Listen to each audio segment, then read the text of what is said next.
Imagine yourself aboard a grand vessel gliding into the horizon, sun-drenched decks shimmering with promise, laughter spilling from lounges, cocktails clinking in the evening glow.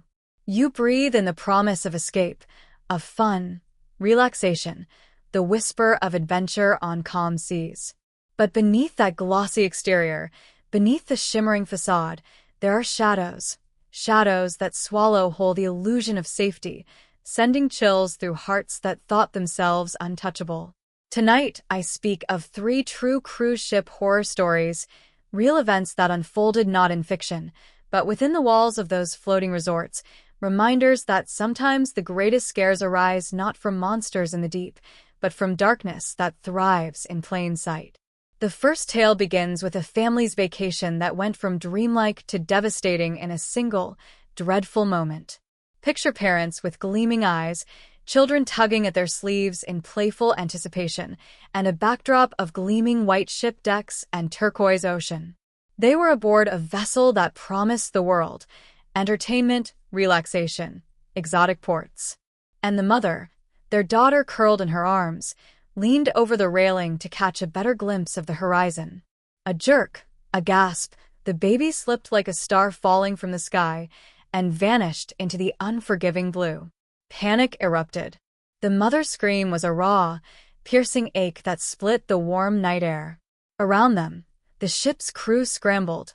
Searchlights flared, sonar pings, desperate calls echoed across the deck. Yet the vast ocean kept it secret and whispered only silent waves back. That child was gone. Only hours passed, but time felt like an eternity, suffused with unspeakable grief.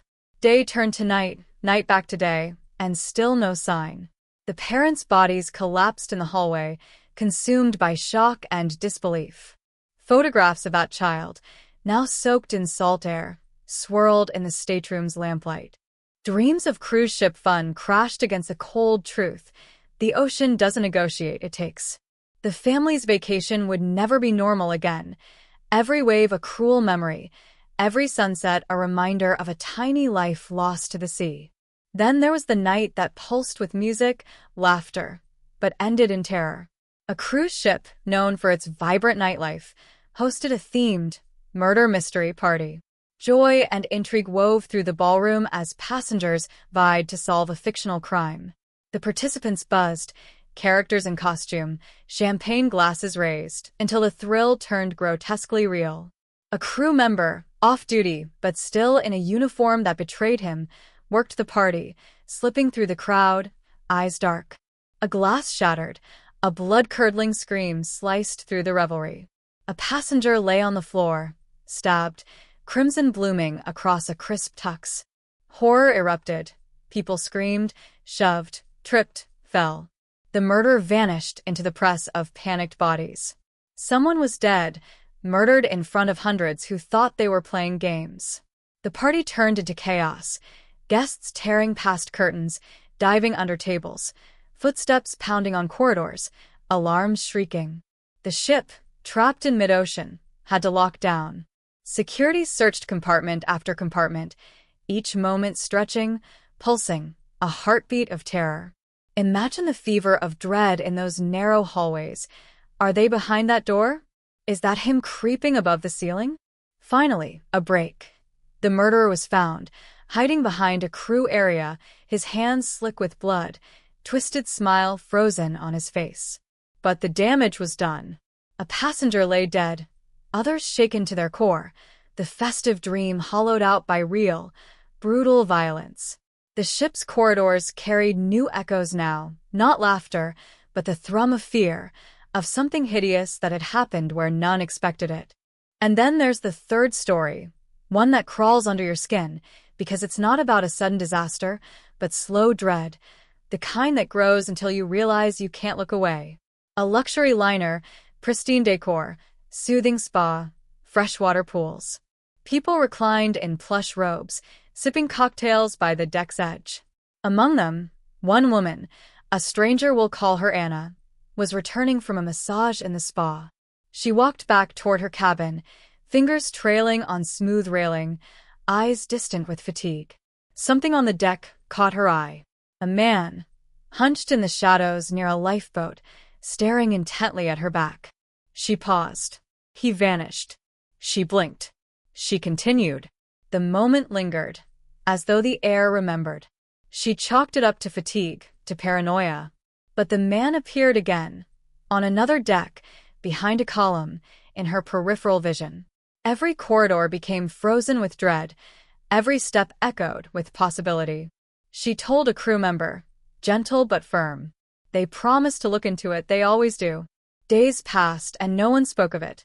Anna's concern sharpened into fear. She started carrying pepper spray in her purse, double-checking locks. Other passengers noticed her anxiety, but brushed it aside. Paranoia at sea, they called it. Until the day she turned a corner into her own stateroom and froze in the threshold, because there he was. The same man, casually leaning against the bed, watching her. No words, just that calm smile. Her scream was muted, choking.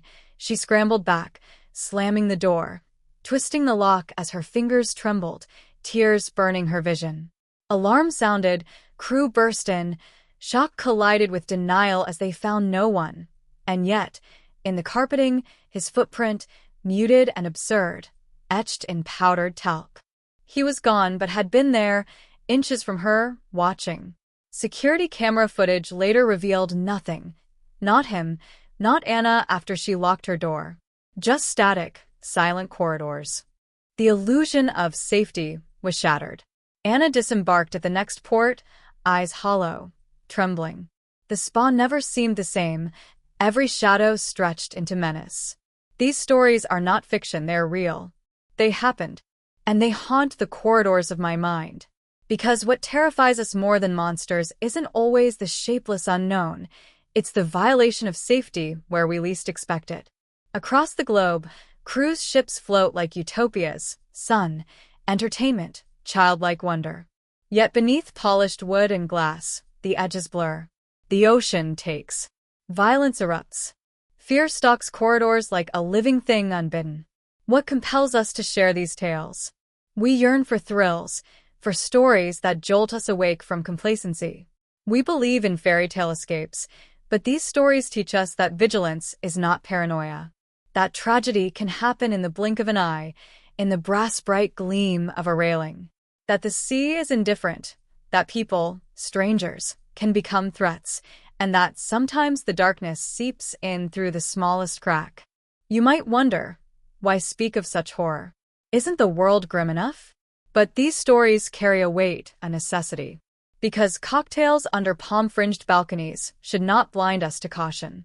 Because love and safety, those fragile constructs, deserve our care, not our neglect. If a family loses their child, a celebratory event becomes a crime. A passenger is hunted in the silence of staterooms. Shouldn't we pause? Demand better?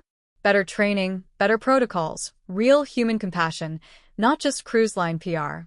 We must demand accountability, from the captain's bridge to the cabin corridors. These are not entertainment. These are lives. Tonight, I feel that weight. My heart pounds for the grieving parents, for the young life lost to the merciless ocean. I ache for the party guests, screaming, fleeing, forever changed by violence amid fun. I tremble at the image of that single woman, trapped between disbelief and horror, alone on a ship where no guard stood watch. My words can't resurrect what was lost, but maybe they can awaken awareness. Make us peer into the darkened corners of pleasure with clear-eyed caution. Teach us that vigilance need not spoil joy, it can preserve it. I want you to feel what I feel. The cold shock of waves when a child is gone, the pound of your heartbeat when someone is stabbed among laughter, the tightening in your throat when a predator merges into the shadows of a place that promised solace. These are not tales to scare for entertainment. They are warnings. Because in each of these stories lives our responsibility to care for one another, to fortify our celebrations with empathy and mindfulness, to never take safety for granted. The ocean will do as it pleases. Violence doesn't respect themes or playlists. But maybe if we speak, if we remember, if we demand better, that dark moment, the stolen moments from those families, those passengers, can spur lasting change. We can't undo what happened, but we can shift the currents for those who follow. Families boarding with joy, couples whispering across decks, children chasing sunbeams on water that looks forgiving. We owe them more than blind trust. We owe them awareness tempered with compassion. Now, feel the hush that follows. The waves lap gently against the hull outside your window, or your mind. The shine of celebration drifts from distant rooms. But listen, for even in that calm, danger can wait. And we have stories now. We have the responsibility not just to thrill with horror, but to draw wisdom from fear. So let the waves remind you, beneath every glittering horizon, unseen depths churn. And as long as we live, we must hold each other, watch each other, and speak, however painful, of the truths that swim beneath the surface.